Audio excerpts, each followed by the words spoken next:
Tal e como viñan reclamando os hostaleiros de Ribeira, o martes de Entroido será festivo en 2024, xunto co Día da Dorna. Non estará pola contra marcado en vermello o 12 de setembro, Santa Uxía, ao contrario que este ano. A proposta saiu adiante cos votos de todos os grupos que integran o Goberno e a abstención do PP. Antes da votación, tomaba a palabra a presidenta dos hostaleiros ribeirenses, esgrimindo os argumentos para recuperar a festividade do Entroido. Dese martes de Entroido agora só quedan recordos. Por esos recordos, e polo que significa económicamente para os nosos negocios, reclamamos o martes de Entroido festivo. Vamos a loitar para non perder o que se estaba feito e para mellorar a nosa situación. Hai opcións, pero para iso todas as partes teñen que estar dispostas a dialogar, empatizar e ceder se fose o caso. O que está claro é que non podemos ter todo e tirando cada un para o seu lado non gaña nadie. No noso caso, estáse xogando co noso pan, polo que non podemos tirar a toalla.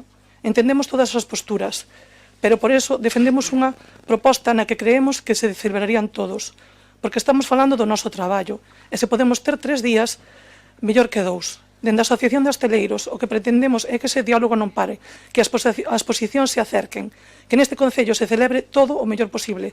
No transcurso da sesión plenaria procedeuse tamén a aprobación da Conta Xeral de 2022, na que o Goberno destacou o baixo nivel de execución dos proxectos financiados con fondos europeos. Eses orzamentos tuveron moi pouco nivel de execución e así vemos como que despois de todos os créditos iniciais, engadíndolle as modificacións orzamentarias que se foron realizando ao longo do ano 2022, acadaronse uns créditos totales no orzamento de gastos de 55.237.000, pero realmente vamos a mirar a execución e a execución quedouse en 25.057.000, co cal estamos ante unhas cifras de execución dun 45%.